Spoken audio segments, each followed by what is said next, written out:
උණුසුම් පුවත් ලදසනින් ඔබ වෙත ගෙන එන අපගේ YouTube චැනලයට ඔබ සාදරයෙන් පිළිගන්නවා.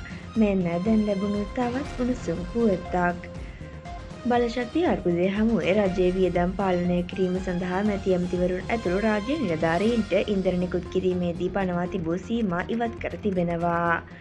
ඒ අනුව මුදල් අමාත්‍යාංශ ලේකම්වරයා විසින් ඊට අදාළ චක්‍රලේඛය සියලු අමාත්‍යාංශ ලේකම්වරුන්, පළාත් ප්‍රධාන ලේකම්වරුන්, විශේෂ වියදම් ඒකක කොමිෂන් සභාවල ප්‍රධානීන්, දෙපාර්තමේන්තු ප්‍රධානීන්, දිස්ත්‍රික් ලේකම්වරුන්, රාජ්‍ය සංස්ථා සහ ව්‍යවස්ථාපිත මණ්ඩල සභාපතිවරුන් වෙත නිකුත් කර ඇති බවයි සඳහන් වන්නේ. මැද පෙරදිග කලාපයේ පවතින යුද්ධමය වාතාවරණය හේතුවෙන් රජයේ වියදම් කළමනාකරණය කිරීම සඳහා අමාත්‍යවරුන්ට, නියෝජ්‍ය අමාත්‍යවරුන්ට, පාර්ලිමේන්තු මන්ත්‍රීවරුන්ට සහ රාජ්‍ය නිලධාරීන්ට ලබා දෙන ඉන්ධන දීමනාව මාර්තු මස පළමු වන දින පැවති ඉන්ධන මිල පදනම් කර ගනිමින් ලබා දීමට රජය විසින් අප්‍රේල් 2 වනදා චක්‍රලේඛයක් නිකුත් කර තිබුණා.